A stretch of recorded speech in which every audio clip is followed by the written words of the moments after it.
Salut! Bun venit pe canalul nostru de YouTube! Numele meu este Gino, iar astăzi voi prezenta brățara fitness Xiaomi Mi Band 2.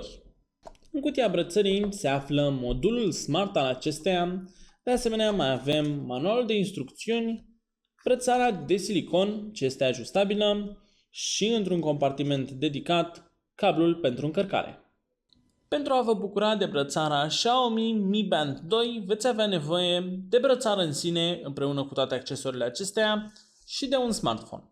În primul și în primul rând trebuie să puneți brățara la încărcat folosind cablul special inclus în pachet, care se instalează foarte ușor pe brățară și în acest moment puteți încărca brățara.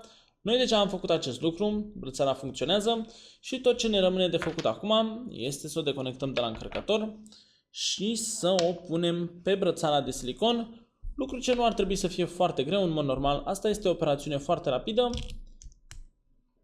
Ceva de genul acesta ar trebui să arate brățara și acum o vom configura folosind aplicația Mi Fit. Această brățară fitness este una foarte ușor de utilizat, având o interfață simplistă și un singur buton tactil ce ne permite să navigăm prin toate funcțiile acestea. De asemenea, cititorul de ritm cardiac este unul precis ce reușește să facă niște citiri într-un timp relativ scurt, notificându-ne cu o vibrație scurtă în momentul în care citirea a fost efectuată cu succes.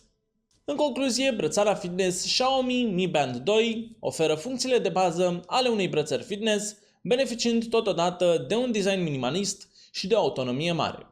Acestea fiind spuse, eu vă mulțumesc pentru atenția acordată și vă invit să verificați descrierea pentru mai multe informații și linkuri utile.